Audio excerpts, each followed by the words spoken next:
Welcome! Today I will show you how to run an efficient support organization with Vtiger. We will highlight some of the best practices used by our customers to serve large corporations as well as small and medium-sized businesses.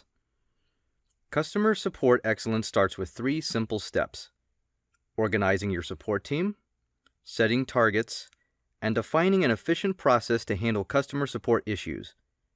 Let's use a human resource support center as an example. However, a similar approach can be used for your specific needs. First, let's organize our support team. Let's start off by defining roles for our support team members. Roles can be used to define what support team members are allowed to view and edit, as well as for escalations.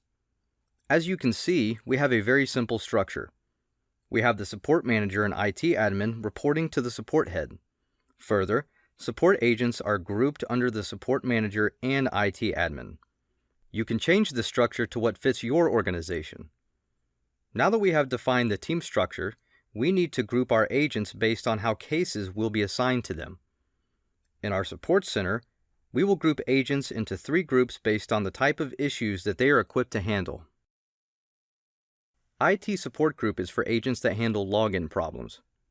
Payroll support group is for agents that handle payroll-related questions. And benefit support group is for agents that handle insurance and pension-related questions. Now let's take a look at our support organization. Here is our support team.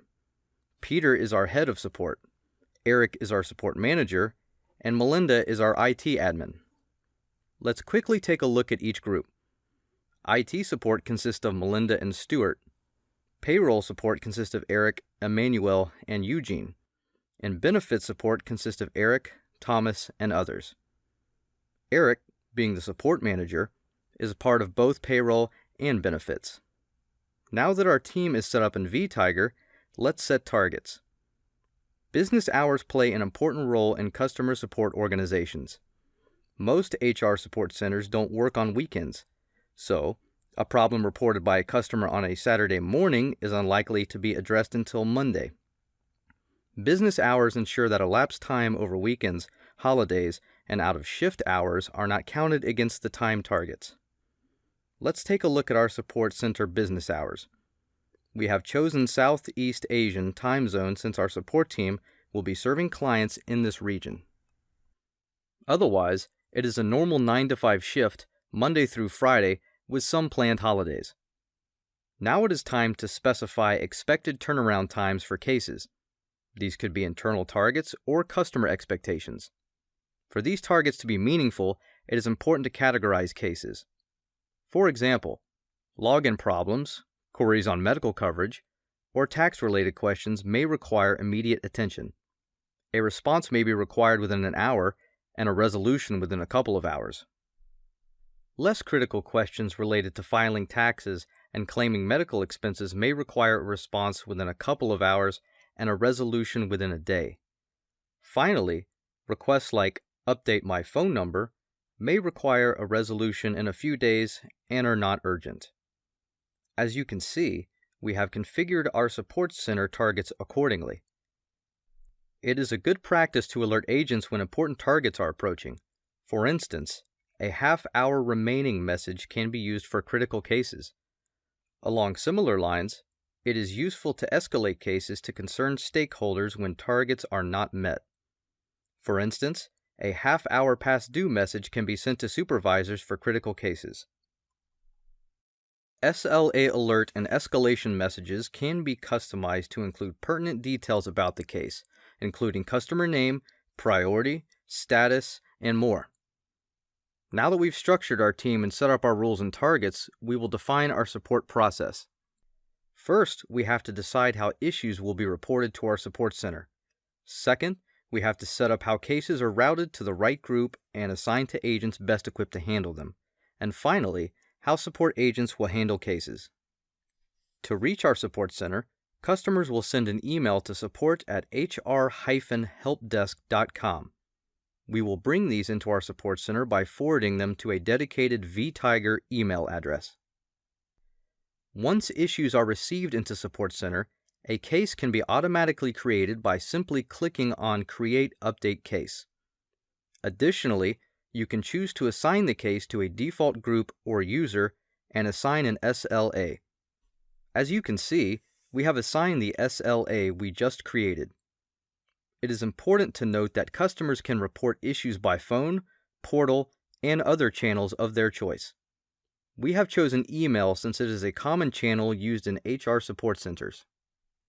Now, let us decide how cases should be routed to groups and assigned to agents. When a case is assigned to the right group, it will get the attention of qualified agents. Here, we are assigning a tax deductions case to the payroll team. You can also automate case routing to groups. For instance, we will route cases that contain login or password to IT support. Similar intelligence can be added to route cases to payroll or benefits. Let's see how a simple workflow to route login problems to IT is configured. On case creation, we will inspect the subject and body for two strings, login and password. If it contains either, we will route the case to IT support. It is important to note that cases can be routed to groups based on other criteria. For instance, you can route cases from your VIP customers to VIP support group. Once a case is routed to a group, supervisors can assign it to whomever is best equipped to handle the case. This will depend on holiday schedules and shifts, as well as agents' backlog. When the support team becomes large, manual assignments may not be scalable. In such cases, round-robin and other equitable routing algorithms can be used. In our support center, we encourage our agents to be proactive and work on cases they are equipped to handle. When a new case is assigned to a group, it will appear in a list that is visible to all agents in the group. Let's look at new cases assigned to benefit support. These cases don't have an assigned owner yet. Agents can accept a case directly from the list view. However, it is common for supervisors to assign cases to agents. Let's establish a pecking order for cases so agents know how to prioritize them. Let's look at cases assigned to Eric. He has cases that have breached targets and may need to be looked into first. Then it is a good idea for Eric to address cases that have been reopened. Subsequently, he can look at cases that need a response, specifically those that were waiting on customer input, for which the customer has responded to. In our support center, these would be labeled pending HR. Finally, Eric can look at open and assigned cases. Open cases are those he has already accepted. Assigned cases are those that are assigned to Eric, but not accepted yet. Further, Eric can choose cases based on urgency and priority. Now let's see how agents resolve and close cases. When working on a case, an agent may need more information from the customer to continue. For example, Eric needs the customer's social security number to pull out details on medical coverage. Eric will request this information and place the case on wait. Customers have 48 hours to respond.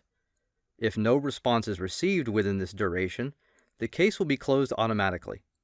This rule can be customized or disabled. If an agent knows how to resolve the case, it is fairly straightforward. Once a resolution is provided, the agent informs the customer and marks the case resolved. If the resolution is acceptable, the customer need not do anything. If the customer replies within 72 hours, the case will be reopened, or else it will be closed automatically. This rule can be customized or disabled as needed. We hope this video has given you a glimpse of how you can support customers using Vtiger. If you have any questions, please drop us a note or call us. We look forward to hearing from you.